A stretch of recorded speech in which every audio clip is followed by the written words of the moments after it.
From the show having a secret website to a completely different timeline in the manga, here are 26 facts you didn't know about Vinland Saga. Thorkel is the tallest character in Vinland Saga, being 2 meters and 30 centimeters tall. Funny thing is that the real Viking he is based on, Thorkel the Giant, used to be described as being so big that he could touch the ground while riding his horse. Survive Said the Prophet is the band behind the first and latest openings for Vinland Saga, and has been universally recognized as the best openings in existence. And if you don't agree with this, sadly you are stuck in the Matrix.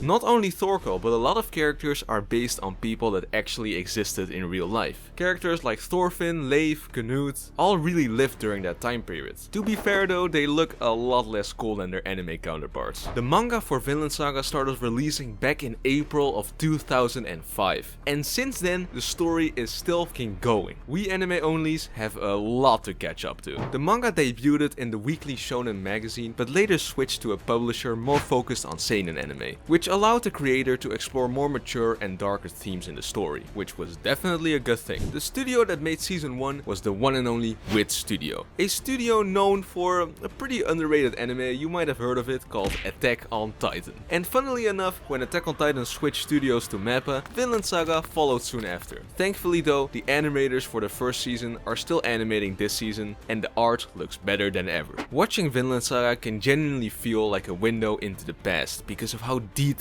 everything looks and how legitimate the era is shown to us. But have you ever wondered how a Japanese guy got European lore so accurate? Turns out he consulted experts in history while writing Vinland Saga. Even the bloody swords and armor are accurate. I wonder if Thorkel kicking a horse though was also checked by a historian. Talking about the creator, his name is Makoto Yukimura. I probably butchered that name. And he is the face behind the art, story and Thorfinn's PTSD. What a great guy. The main author of Vinland Saga said that one of his main themes in the story is the idea that people can change. No matter how much hatred or emotional pain you feel, if people like Thorfinn can grow into a better person, maybe you can too. Almost all openings in Vinland Saga represent the mindset and feelings of Thorfinn at different points in his life. This gets clear looking at lines like, "What is left for me now that I have given up everything?" representing how he has given up on his own life and happiness for the sake of revenge on Askeladd, which he eventually also had to let go. And now with the new opening, also lines like, "Lately I couldn't find answers to live by instead," representing how he is empty and doesn't know what to live for anymore. Funnily enough though, the second opening for the show is primarily inside Askeladd's mindset. Vinland Saga has received quite a lot of prizes during the years, like for example the Kodansha Manga Award, that prizes people that have had a significant influence in manga. The word Vinland, translated in Old Nordic, means land filled with grass, which, looking at what Leif described,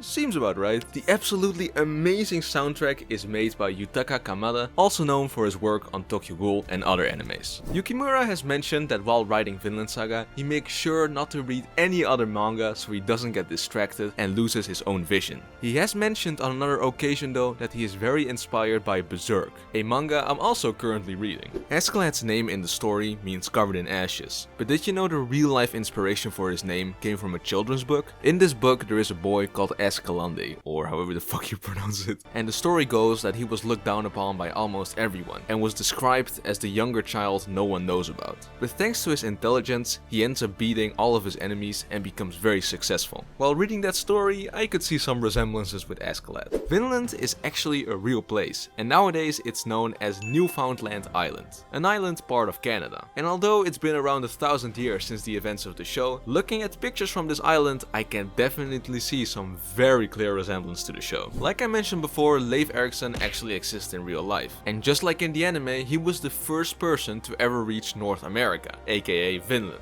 if you ignore all the people that already live there. He did this 400 years before Christopher Columbus stepped foot on America. So that whole story of him having discovered America is even more bullshit than before. Leif Erikson in the anime was a lot nicer though, since just like Christopher, he plundered a bunch of stuff in Vinland from the locals. While in the anime, he became friends with them. When animating season 1, Yukimura asked the studio to really make Canute look as pretty as possible, since he felt like in the manga he didn't make him look like a princess enough. In my opinion, he has his moments in both the manga and anime where he just doesn't look like a princess at all. A big difference between the manga and the anime is that in the anime the story happens chronologically, with Thorfinn being 10 years old to him now. But in the manga, the story starts with him being 16, and we as the audience slowly find out about how he got to that point through flashbacks. It would actually be quite interesting if someone made an edit of the anime with the manga timeline. To make this timeline change work in a 24 episode range, the anime added 2 completely original moments. This being the episode where Thorfinn joins Askeladd's group to take his revenge, and the scene where he grows up on the battlefield. The craziest moment in the whole show and manga was when Thorfinn said that you need to subscribe. So quickly, do it now, don't let my boy down, man. The show actually has its own dedicated website that's sadly only in Japanese, but has a lot of fun little things you can find, like pictures of Vinland Saga birthday cakes and the Viking horn you can buy. And although I couldn't find it anymore, there even used to be cooking tutorials on how to make Nordic food presented by the voice actor